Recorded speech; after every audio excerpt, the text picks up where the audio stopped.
여러분 안녕하십니까? 부치현TV입니다. 오늘 이 시간에는 박근혜 대통령의 운명은 부정부패를 척결하느냐 안 하느냐에 달려있다, 이런 말씀을 드리겠습니다. 여러분들 혹시 과천 종합청사역이라는 데가 있습니다. 많이 가보셨겠죠? 거기 가보시면은 깜짝 놀라는 장면을 볼 수가 있습니다. 지하철에서 내리면은 맨 위까지 올라가는데 단계가, 계단이 88개 계단이나 있습니다. 부치현이 가서 하나하나 다 헤어봤습니다. 88개입니다. 거기를 간신히 88계단을 올라가서 딱 보면은 종합청사가 새카맣게 멀리 있어요. 거기서 또 10분을 걸어가야 됩니다. 네.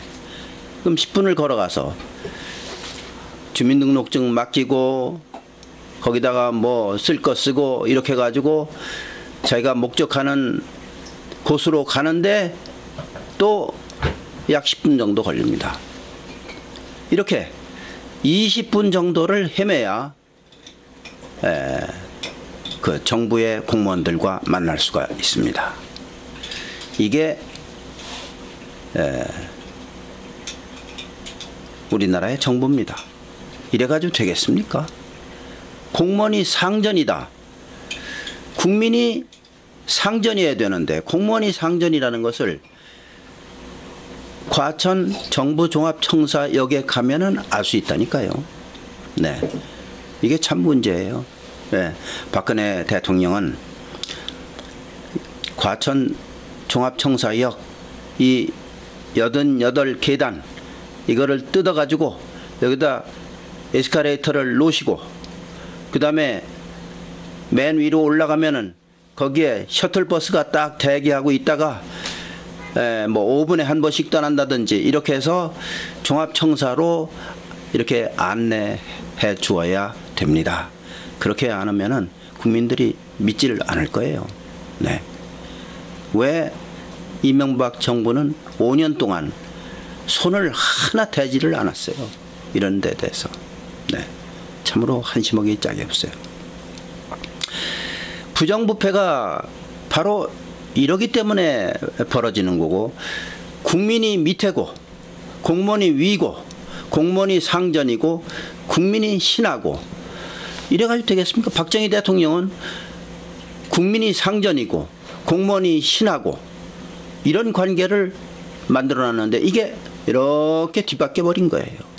이거를 박근혜 대통령은 뒤바뀐 것을 다시 원래대로 이렇게 바꿔놔야 됩니다.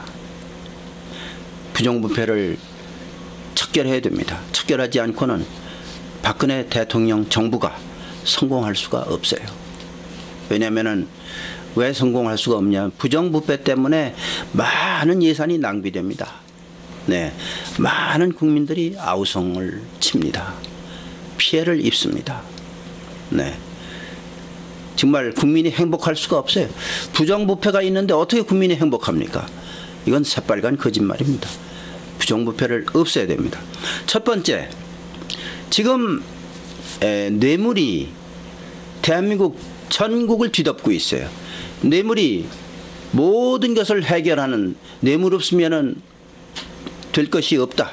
뇌물을 줘야 뭐가 된다. 이런 소문이 자자합니다.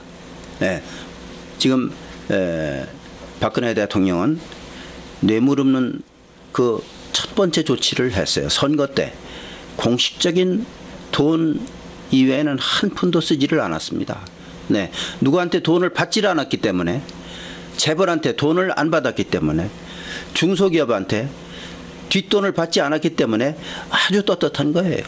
네, 그러니까 박근혜 대통령에게 뭐 허튼 무슨 뭐 부탁할 수가 없습니다. 깨끗하기 때문에. 예. 이제 이 뇌물이 왜 이것이 가능하고 이게 존재하느냐 하면은, 돈을 준 자와 받은 자, 이 두 사람이 짜기만 하면은 뇌물을 아무도 이걸 눈치챌 수가 없어요. 증거를 잡을 수가 없어요. 준 자가 입을 다물고 받은 자가 입을 다물면은 뇌물은 이건 발각되지가 않습니다. 그렇기 때문에 받은 자는 처벌하지 않고 뇌물을 준 자만 처벌하면은 뇌물은 싹 없어집니다. 쌍벌죄를 없애버리고 뇌물을 준 사람만 처벌하는 이런 제도로 법을 바꿔야 됩니다. 그러면 뇌물은 없어집니다. 미국이 왜 미국의 뭐 총기 사건도 많고 그렇지만은 공무원들이 아주 청렴합니다. 유럽이 공무원들 정말 청렴합니다. 왜 그러냐면 한 번 걸리면은 이거는 골로 가는 거예요. 철저하게 감시하는 체제가 있는 겁니다. 그리고 잘못을 저지르면 뇌물을 먹으면은 반드시 누가 신고하게 돼 있어요. 신고자는 처벌을 안 합니다. 우리나라는 신고하면은 전부 다 싫어해요. 따돌려요. 왕따 당합니다. 그러니까 신고를 할 수가 없어요. 법으로도 보호를 받지 못합니다. 이거 제도를 바꿔야 됩니다. 그 다음에 김대중이는 참 그 낙하산의 아주 선수였습니다. 자기 사람들을 낙하산으로 전국에 쫙 이렇게 해서 도배지를 했습니다. 그렇기 때문에 박근혜 대통령은 낙하산 인사 좀 해야 됩니다. 워낙 김대중 패거리들이 전국에 도배질되어 있기 때문에, 노무현 패거리들이 전국에 도배질되어 있기 때문에 이 정부를 운영하려면은 이걸 유지할 수가 없어요. 워낙 그 사람들이 전국 방방곡곡을 다 이렇게 장악하고 있기 때문에, 그러니까 박근혜 대통령이 낙하산을 떨어뜨려서 이런 사람들과 교체시켜야 됩니다. 박근혜 대통령 낙하산 인사 적극적으로 활용하세요. 그래가지고 평준화 시켜야 됩니다. 그래서 이것이 잘못된 인사를, 낙하산 인사를 통해서 이거를 다시 잡아야 됩니다. 박근혜 대통령은 무슨 공평한 인사를 해야 된다, 이것을 내세우고 계시지만은, 공평한 인사 가지고는 이게 편중 인사, 김대중과 노무현이 뿌려놓은 그 낙하산 인사를, 이거를 타파할 수가 없어요. 박근혜 대통령도 낙하산을 하셔야 됩니다. 해서 이런 김대중 노무현이 그 낙하산을 떨군 이 사람들을 많이 교체시켜야 이렇게 됩니다. 그 다음에 여러분들 잘 아시겠지만은 경찰서에 가면은 청문감사실이라고 있죠.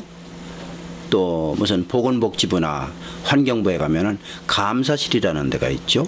지방자치단체 가면은 또 감사실, 감사관 뭐 이런 사람들이 있는데, 이게 다 형식적이에요. 거기다가 뭘 부탁해도 소용이 없어요. 왜냐하면 이 사람들이 다 한 식구기 때문에 제대로 뭘 하질 않습니다. 그러니까 감사관, 청문감사실, 뭐 또 검찰의 감찰실, 제대로 일을 안 하는 겁니다. 자기 사람 감싸기. 이게 바로 부정부패를 키우는 겁니다. 그렇기 때문에 청문감사실, 감찰실, 감사실, 여기에다가 외부 인사를 이렇게 교수, 변호사, 시민단체 여러 사람들로 구성해서 이렇게 해서 그 팀을 구성을 하면은 훨씬 더 공정하게 여러 가지 그 감시할 수 있고 잘못된 거를 지적할 수 있고 이렇게 됩니다. 그러니까 이 감사실, 감찰실, 청문감사실 완전히 뜯어 고쳐야 됩니다. 그리고요, 이제 부정부패를 척결하려면은, 이것이 제가 이 자동차 모형을 가져왔습니다. 이명박 대통령은 어떻게 했냐면, 자동차가 아무리 낡고 흔들리고 해도 드라이버를 조이고 이거를 하질 않았어요. 부정부패를 없애려면은 계속적으로 조여야 됩니다. 이 조이지 않으면 바퀴가 떨어져 나가요. 그 다음에 이렇게 자동차가 이렇게 돼버립니다. 네, 이렇게 문짝도 이렇게 돼버려요. 여기도 보세요. 문짝 이렇게 이래가지고 차가 달릴 수 있겠습니까? 계속 조이고 닫아주고 이렇게 해서 무슨 뭐 잘못된 거 있나 손질해주고 이렇게 계속적으로 해야 부정부패가 없어지고 이래야 나라가 건전하게 달려갈 수가 있습니다. 박근혜 대통령 명심하시기 바랍니다. 박근혜 대통령이 좀 어려우지만은 이렇게 개혁하지 않고는 부정부패를 척결할 수가 없습니다. 부정부패를 척결하지 않으면은 박근혜 대통령 정부 절대로 성공할 수가 없다는 것을 명심하시고 최단 시일 내에 인수위원회에서 이런 부정부패를 척결하는 방법과 조직과 인사와 이거를 빨리 추스리셔야 됩니다. 네, 지금 시간이 없습니다. 네, 빨리 추진하시기 바랍니다. 오늘 이 시간에는 박근혜 대통령이 성공하느냐 안 하느냐는 부정부패 척결에 달려있다. 이런 제목으로 말씀드렸습니다. 감사합니다.